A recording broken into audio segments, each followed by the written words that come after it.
이 시간, 지난 시간에 이어서 오늘 또 그리스도인의 자유에 대해서 함께 생각하겠습니다. 지난 시간에 우리는 사도 바울의 이 사도권에 대해서 부정하는 유대교 그리스도인에 대하여 자신이 다른 사람에게는 몰라도 고린도 교인들에게만큼은 자신이 사도가 틀림없다, 이렇게 말했습니다.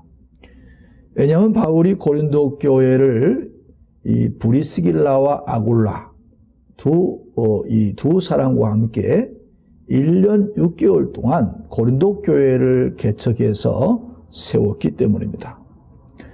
또한 바울은 다른 사도와 같이 다메섹 도상에서 부활하신 주님을 만났기에 자신은 충분한 사도의 자격을 가졌다고 항변하고 있습니다.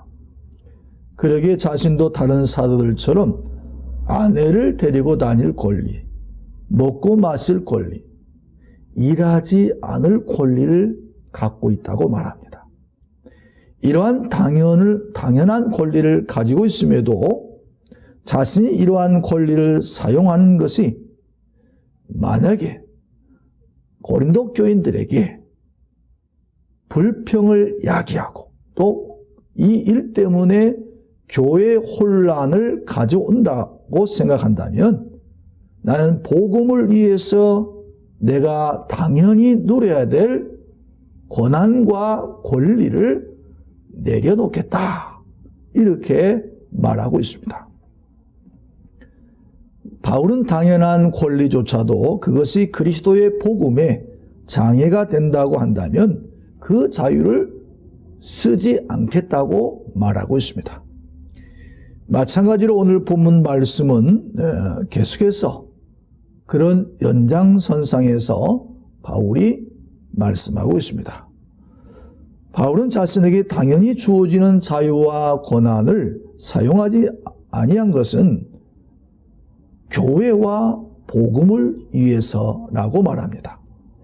그리고 자신이 고린도 교회의 사도됨을 주장하는 것에 대하여 자신을 사도로서 대우를 받겠다고 하는 것이 아니라고 말합니다.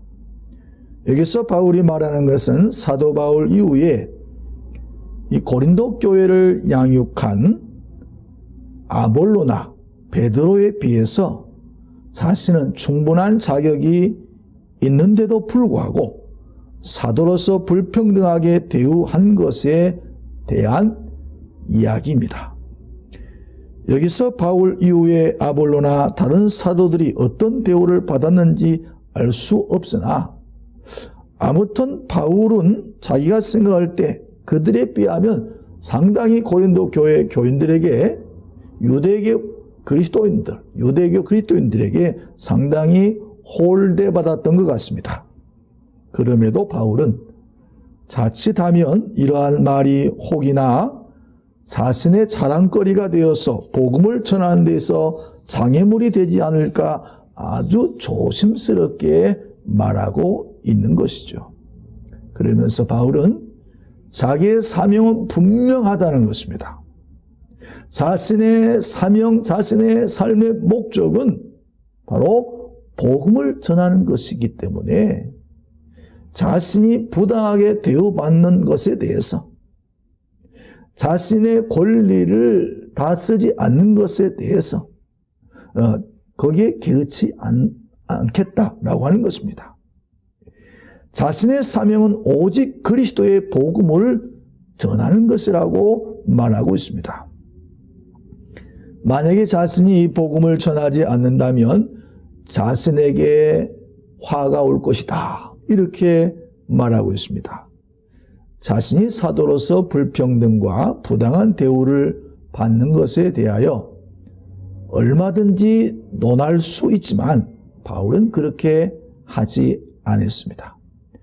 그 이유는 자신이 하나님께로부터 더 크고 위대한 가치인 복음을 전하는 사명을 받았기 때문에 그런 것들에 대해서 개의치 않고 안중에도 없고 서운함도 없다는 것입니다.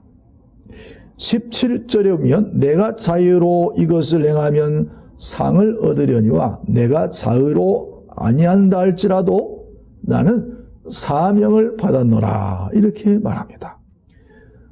사도 바울은 다메섹 도상에서 부활하신 주님을 만나고 난 이후에 그는 복음의 사명자가 되었습니다.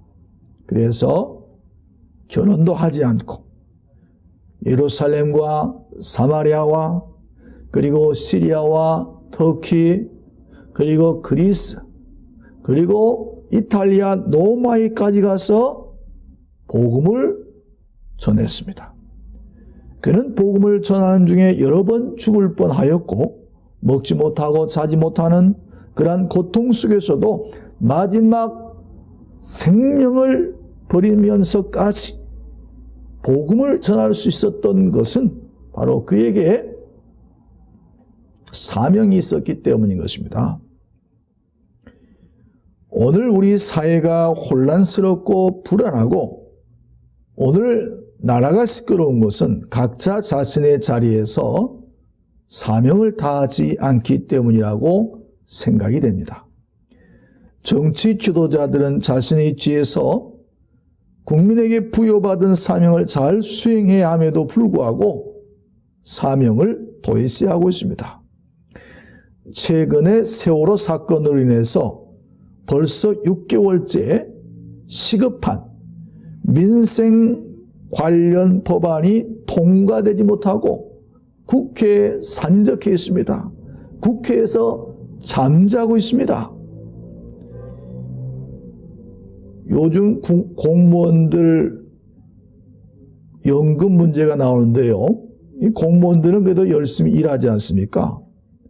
이 국회의원들은 말이죠. 엄청난 세비를 받으면서도 민생 법안을 한 건도 처리하지 못하고 있어서 이 세간의 비난이 번물처럼 터지고 있습니다. 오늘날 우리 사회는 순수하게 국가와 국민을 위해서 봉사해야 될 사람들이 자신들의 인기주 혹은 정치적인 목적과 계산을 가지고 이 정책을 추진하다 보니까 첨예한 이해관계가 대립되어서 이 사회가 혼란스럽고 끊임없는 잡음이 나오고 있는 것입니다. 자신이 어떤 조직의 수장이나 장관이 되면 뭐든지 한순간에 일순간에 업적을 내겠다. 눈에 보이는 성과를 내겠다. 이렇게 생각하고 일을 갖다가 추진하다 보니까 부작용이 생기고 그리고 국민적 저항에 부딪히는 것입니다. 하지만 이 사도 바울은 그렇게 하지 않았습니다. 자신이 당연한 권리와 권한이라 할지라도 자신은 그 권한과 권리를 다 쓰지 않았다고 합니다. 그렇게 한 이유는 사도 바울이 오늘 본 말씀에 보니까 사람을 얻고자 함이라. 많은 사람을 얻고자 함이라고 말하고 있습니다. 많은 사람을 얻기 위해서 사람의 마음을 얻기 위해서는 자신의 입장보다는 다른 사람의 입장에서 생각해야 하는 것입니다. 이것을 우리가 잘 아는 역지사지라고 하는 말을 사용하기도 합니다. 다른 사람의 입장에서. 그래서 바울은 자신은 모든 것으로부터 자유하나 스스로 모든 사람의 종이 되었다라고 말합니다. 무슨 말입니까? 바울은 우리가 아는 대로 그 당시 최고의 엘리트층에 속해 있었습니다. 지식인입니다. 로마의 시민권을 날 때부터 가진 자유인입니다.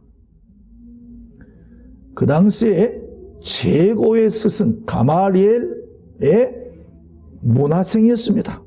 그리고 히브리인으로서 바리새인으로서 그 당시에 율법을 엄격하게 지켜온 사람이었습니다. 그러니까 이 사도 바울은 그 당시에 어디를 가도 학벌로나 지식으로나 또 종교적으로나 대접받을 수 있는 사람인 것입니다. 섬기는 사람이 아닙니다. 그런데 자신은 부활하신 주님을 만나고 난 이후에 완전히 그의 생각이 바뀌었어요. 그래서 우리가 그것을 어떻게 알 수 있냐면 그의 이름을 보면 알 수가 있습니다. 원래 사도 바울은 그 이름이 사울입니다. 사울. 이 사울이라고 하는 이름의 뜻은 큰 자다, 그런 뜻입니다. 그러나 다메섹 도상에서 부활하신 주님을 만나고 난 이후에 이름을 바꿨어요. 바울이라고. 그 뜻은 작은 자다 라고 하는 뜻입니다. 이렇듯 진실로 주님을 만난 사람은 그의 의식과 사상과 가치관이 180도로 바꾸어지는 것입니다. 왜 그렇습니까? 그것은 더 크고 더 높은 가치, 상위의 개념인 그 상위의 가치의 개념을 이 사도 바울이 발견했기 때문인 것입니다. 사람은요, 높아지고 싶습니다. 어디 가든지 특별 대우받고 싶어 합니다. 그리고 누리고 싶은 그러한 욕구가 있는 것입니다. 그래서 사람들은 높은 권세의 자리에 오르려고 하는 것입니다. 그래서 국회의원도 되고 싶고요. 예? 여러분들 고위 공직자가 되려고 하는 것입니다. 신문에 보니까 요즘 뭐 공무원 얘기가 나옵니다만은 공무원 4급쯤 되는 사람이 기업에 나갈 일이 있는 모양이죠. 나가면 그 회사에서 상무쯤 되는 사람이 나와서 인사한다고 하는 그런 기사를 보았습니다. 그래서 자신이 소위 갑이라고 생각하면 약자인 을에게 반말을 하고 인격을 무시하고, 예? 최근에 전 국회의장이신 분이 골프장에 가서 골프 캐디에게 여러분들 성희롱이랄까? 예? 뭐 성추행이랄까? 뭐 이런 일들이 왜 일어납니까? 자기가 갑이라고 생각하기 때문에 그런 것입니다. 자신의 존재를 드러내고 싶어 하는 것입니다. 힘을 쓰고 싶어 하는 것입니다. 이번에 대리기사 폭행 사건도 예외가 아닌 것입니다. 김현 의원이라고 하는 여성 의원이 자신의 명함을 내밀면서 자신이 국회의원 신분을 밝히고 대리기사 주제에 국회의원에게 함부로 말할 수 있느냐? 국회의원에게 대하는 태도가 공손치 못하다는 말투로 이 대리기사를 그 주변에 있는 세월호 유족들이 집단 폭행 린치를 간 것은 바로 이것이 여러분들 권력의 행포를 보여주는 것입니다. 하지만 바울은 자신의 자유나 고난을 다 사용하지 않았고 오히려 자신의 그 자유를 다른 사람을 섬기는 종으로서 내가 사용하겠다고 선언하고 있습니다. 이 사도 바울의 선언, 즉 자신은 자유로우나 모든 사람의 자유를 위해서 자신의 자유를 제한하고 다른 사람들이 불편하다고 한다면 자기가 그것을 자유를 제한해서라도 자신은 스스로 자기가 종이 되겠다. 그렇게 말하고 있는 것입니다. 이러한 사도 바울의 모습에서 우리는 예수님의 모습을 보는 듯합니다. 주님은 마가복음 10장 45절에서 이렇게 말씀하셨죠. 인자가 이 땅에 온 것은 섬김을 받으려고 온 것이 아니라 도리어 섬기려 하고 자기의 목숨을 많은 사람의 대속물로 주려 함이니라.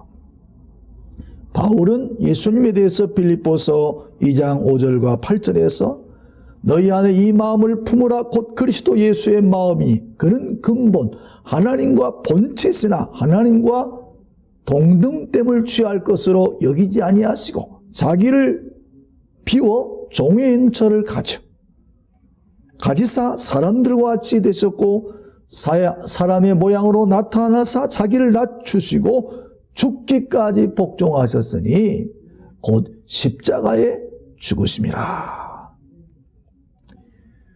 우리는 예수님에게서 또 사도 바울에게서 종의 리더십을 발견하게 됩니다. 바울은 예수님의 이 종의 리더십을 가진 것은 바로 다름이 아니라 복음을 위해서다, 이렇게 말합니다. 그리고 자신의 자유와 고난을 다 사용하지 않는 것이 복음을 위해서이고, 이러한 종의 리더십, 우리가 서번트 리더십이라고 그러는데요, 이 종의 리더십, 이 서번트 리더십이 결국 많은 사람을 얻는 데 효율적이라고 생각했기 때문입니다. 바울의 관심이 무엇입니까? 바울의 관심은 사람들에게 대접받는 것이 아닙니다. 높이 올라가는 것이 아닙니다. 자기 자유와 권한을 다 사용하는 것이 아닙니다. 바울의 관심은 영혼 구원이었습니다. 즉 사람을 얻는 데 있었던 것입니다. 영혼을 구원하는 일이라면 속된 말로 내가 망가져도 좋다, 내 체면이나 자존심 이런 것은 다 쓰레기통에 다 집어넣겠다고 하는 것입니다. 우리 한국 사람들은 유교 문화에 젖어 있어가지고 이 체면 문화에 아주 익숙해져 있습니다. 그래서 어디 가든지 간에 이 서열이 있습니다. 네. 또 우리나라 이 조직사회는요, 이 수평 문화가 아닙니다. 수직 문화인 것입니다. 그러다 보니 높은 사람이나 연장자들이 섬기는 것은요, 그게 쉽지 않습니다. 의뢰이 섬기는 사람은 신분이 낮은 사람이고, 섬김을 받는 사람은 신분이 높은 사람이 당연히 섬김을 받는다라고 생각하는 것입니다. 이러한 사회 분위기에서는 높은 사람이 낮은 사람을 섬기는 것은, 즉 상관이 아랫사람을 섬기는 것은 그게 참 이해하기가 쉽지가 않습니다. 하지만 최근에 들어와서는 이 예수님의 종의 리더십, 섬김의 리더십, 이 서번트 리더십이 일반 사회에서도 주목을 받고 있다는 사실을 아십니까? 지금까지의 이 리더는요, 섬기기보다는 군림한다라고 하는 표현이 옳을 것입니다. 강한 카리스마를 가지고 조직을 이끌고 그 사업을 정상궤도에 올려놓는 그런 리더들을 사람들이 좋아했고 예전에는 따랐습니다. 하지만 최근에는요, 사람들의 이해와 그 욕구가 다양해지면서 이런 일방적인 리더십이 통하지가 않습니다. 일방적인 이러한 리더십으로 밀어붙이면 공경에 처하게 되는 것입니다. 그래서 근자에는요, 우리나라에서도 기업의 사장이나 학교의 총장들이 사원들 또 이 학생들의 발을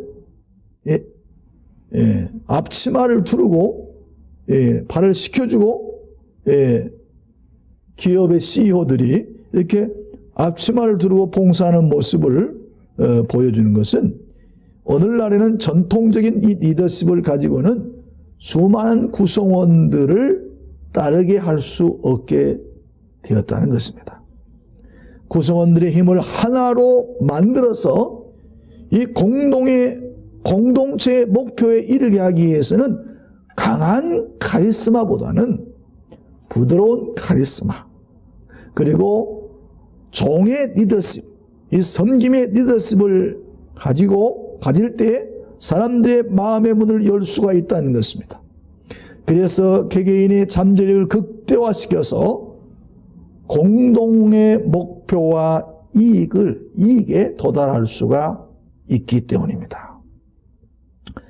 그러기에 바울은 자신이 복음을 전하는 데 있어서 자신을 내세우고 자신의 자유와 권한을 사용하기보다는 자신의 자유나 권리를 다른 사람을 위해서 자기는 내려놓고 오히려 그 권한과 권리로 타인을 위해서 봉사하겠다는 것입니다. 그 이유는 딱 한 가지. 그것은 바로 영혼 구원, 사람을 얻기 위함이옵니다. 그래서 자신의 모든 신분이나 이치나 자존심을 다 내려놓고 예수님처럼 낮은 자의 자세로 유대인들에게는 유대인의 모습으로 율법 아래에 있는 자들에게는 율법 아래에 있는 사람과 같이 행동하고 율법 없는 자에게는 자신이 율법 없는 자가 아니나 율법 없는 자처럼 행동하는 것은 율법 없는 자들을 얻고자 함이라고 말하고 있습니다. 또한 약한 자들에게는 자신이 약한 자와 같이 그렇게 된 것은 그 약한 사람들을 얻기 위함이라 이렇게 말하고 있습니다. 그 이유는 바로 복음을 위해서 많은 사람을 구원하기 위함이라고 말합니다. 한마디로 말하면 자신의 눈높이를 낮추어서 전도자의 대상에 맞추는 것입니다. 바울은 공부를 많이 했지만 공부를 많이 못한 사람에게는 거기에 맞추어서 복음을 전했다는 것입니다. 쉽게 말하면 그들과 친구가 되어주는 것입니다. 그 사람과 함께 먹고 마시고 함께 놀아주고 도와줄 것이 있으면 도와주고 협력해 줄 것이 있으면 협력해 주면서 그 사람과 친구가 되어줄 때 사람을 얻을 수가 있습니다. 평상시에 그 사람하고 잘 놀지도 않고 경로당에 가지도 않고 영화관도 안 가면서 어느 날 갑자기 교회 나가자고 하면 그 사람이 교회 나올 수가 있겠습니까? 안 나오지요. 그러니까 영혼을 구원하려면 사람의 마음을 얻어야 하는 것입니다. 그러면 눈높이를 낮춰야 하는 것입니다. 그 사람의 입장에 서야 합니다. 그 사람의 필요를 알고 그 요구를 잘 들어주어야 하는 것입니다. 그래야 사귈 수가 있고 친구가 될 수 있고 사람을 얻을 수가 있고 복음을 전할 수 있는 기회가 주어지는 것입니다. 예수님도 만약에 하늘 높은 보좌 하느님 우편에 계시면서 인간 세상에 내려오시지 않았다면 어떻게 이 세상을 구원할 수가 있었겠습니까? 예수님도 자신의 신분을 낮추어서 낮고 천한 말구유에 오셨기에 우리를 죄와 사망에서 구원하신 것입니다.